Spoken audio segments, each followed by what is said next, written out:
Assalamualaikum warahmatullahi wabarakatuh. Alhamdulillahirabbil alamin. Allahumma shalli ala sayyidina Muhammad wa ala ali sayyidina Muhammad. Sore ini saya bagikan ilmu syariat yang mengandung ilmu hakikat tentang penyakit. Saya beri tema fungsi penyakit. Tempo hari sebenarnya sudah saya posting tapi berupa tulisan. Sekarang berupa suara supaya lebih jelas dan bisa dipraktekkan agar terhindar dari kemurkaan Allah setelah sakit.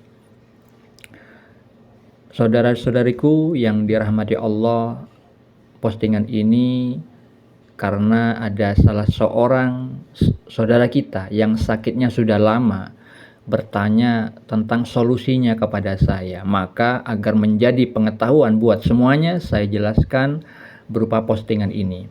Ketahuilah musibah keburukan salah satunya adalah berupa sakit yang ditimpakan kepada manusia itu ada 3 kemungkinannya. Yang pertama sebagai azab atau hukuman dari Allah Subhanahu wa taala, yang kedua sebagai penghapus dosa, yang ketiga untuk mengangkat derajat kita. Hal itu dijelaskan oleh Sultanul Aulia atau rajanya para wali Allah yang bernama Syekh Abdul Qadir Al-Jilani.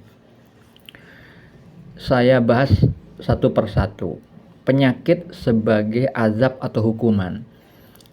Penyakit adalah hukuman dari Allah jika yang diberi musibah itu adalah orang yang sering berbuat maksiat, meninggalkan sholat, gak puasa Ramadan, suka ngomongin keburukan orang, berbuat kikir, sedekah tapi sedikit daripada yang disimpan, suka pamer, sombong, tidak mau mendengarkan nasihat kebaikan, sering berkata tentang Allah tanpa ilmu, menyebarkan kesesatan dan maksiat yang lainnya. Dan tanda penyakit itu adalah azab dari Allah adalah ketika diberi musibah sakit, orang itu suka mengeluh, yang pada hakikatnya adalah mengeluhkan atau tidak suka terhadap takdir yang Allah tentukan. Mengeluh atas takdir dari Allah itu mengundang kemurkaan Allah, sebagaimana yang disabdakan Nabi Muhammad, jika kita tidak ridho atas ketetapannya. Disebutkan di dalam hadis riwayat Ibnu Majah nomor 4031.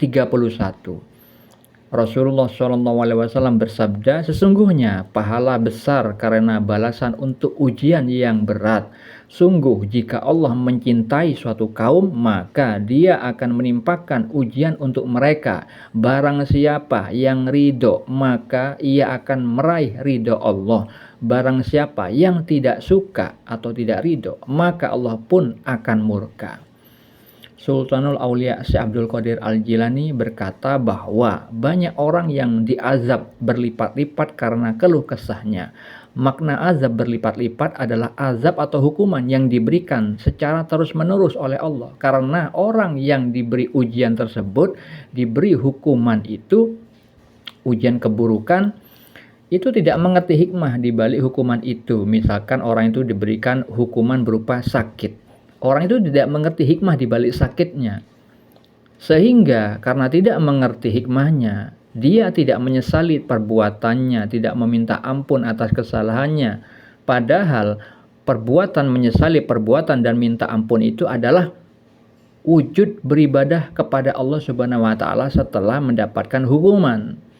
Tapi karena bodoh akan hikmah di balik sakit, tidak mengerti ilmu syariat, Al-Quran dan As-Sunnah terkait ujian sakit, akhirnya orang yang sakit itu terus mengeluhkan sakitnya, mengeluhkan atas ketetapan Allah, dan karena mengeluh itulah Allah tidak mengangkat sakitnya sebagai hukumannya sampai masa yang ditentukan Allah Subhanahu wa taala.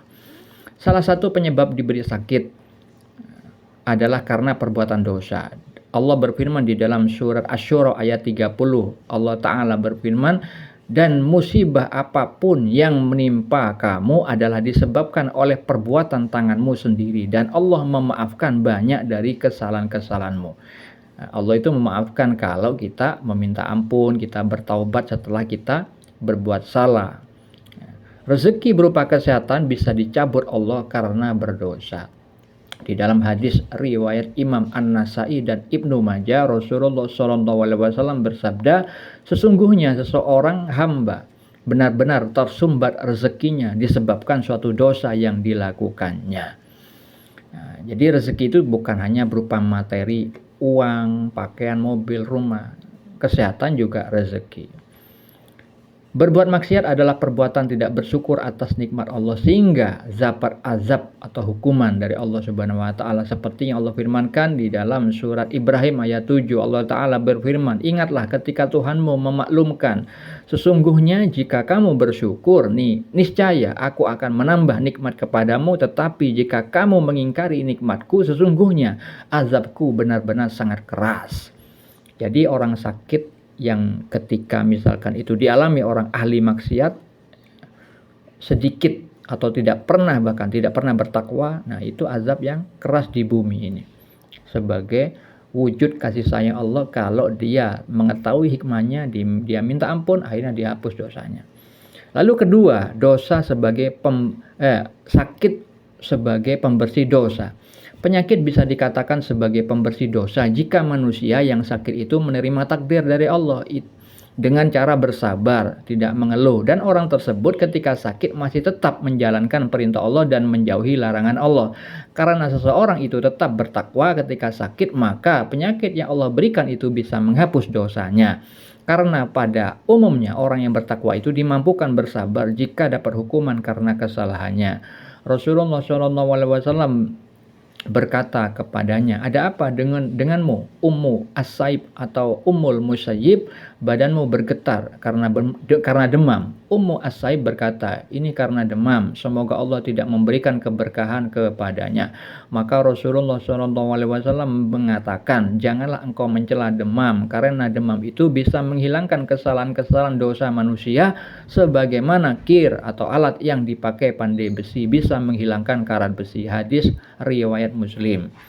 Di dalam hadis Bukhari dan Muslim, beliau bersabda, tidaklah seorang muslim ditimpa suatu musibah berupa sakit atau lainnya, melainkan Allah akan menggugurkan dosa-dosanya dengan sakitnya itu, sebagaimana sebatang pohon yang menggugurkan daun-daunnya. Di dalam hadis Bukhari yang lain, beliau bersabda, tidaklah menimpa seorang muslim suatu keletihan, penyakit, kecemasan, kesedihan, kesulitan, kesakitan, kesedihan dan kepedihan, bahkan hingga duri yang menusuknya, melainkan dengan semua itu Allah akan menghapuskan segala kesalahannya. Penyakit sebagai penghapus dosa jika seseorang yang sakit itu memahami hikmah di balik sakitnya, yaitu karena dosa yang pernah dilakukan sehingga dia menyadari kesalahannya, kemudian dilanjutkan dengan meminta ampun kepada Allah, dan akhirnya Allah insya Allah akan mengampuninya. Lalu penyakit untuk mengangkat derajat. Penyakit yang berfungsi mengangkat derajat contohnya adalah yang dialami para wali Allah, para nabi Allah, dan rasul Allah. Karena mereka para kekasih Allah yang ketika diberi ujian berupa takdir buruk dari Allah, tetap memuji Allah dengan kesadaran hati bahwa semua takdir Allah pada hakikatnya semuanya baik. Karena dalam Al-Quran sudah jelas bahwa Allah berfirman bahwa Allah itu tidak menzolimi hamba-hambanya, tetapi hamba-hambanya lah yang seringkali menzolimi dirinya sendiri dengan melakukan perbuatan maksiat, kecuali Rasulullah yang dimaksum dari dosa. Surat Yunus ayat 44 Allah Ta'ala berfirman, sesungguhnya Allah tidak berbuat zalim kepada manusia sedikit pun, akan tetapi manusia itulah yang berbuat zalim kepada diri mereka sendiri. Contoh penyakit sebagai sarana bagi Allah mengangkat derajat seseorang adalah seperti yang terjadi kepada Nabi Ayub alaihissalam. Beliau sudah terbukti ketakwaannya menurut penilaian Allah, tapi tetap saja tidak luput dari takdir Allah dengan tujuan ingin membuktikan keimanan Nabi Ayub alaihissalam yang benar keimanannya, bukan dusta, dan dengan tujuan mengangkat derajat beliau dengan diberikan sakit lama. Terbukti beliau tidak mengeluh, merasa malu kalau minta sembuh karena sakitnya di saat itu masih sebentar, sehingga pada masanya tiba beliau mengadukan sakitnya kepada Allah. Ketika sakitnya sudah lama beliau menikmati, pengaduan kepada Allah itu sebagai wujud sikap bergantungnya seorang hamba kepada Sang Pencipta, bukan karena tidak ridho atas takdir Allah. Beliau tetap memuji Allah walau diberi sakit yang lama dan tetap melakukan ketakwaan. Itulah contoh penyakit yang berfungsi mengangkat derajat.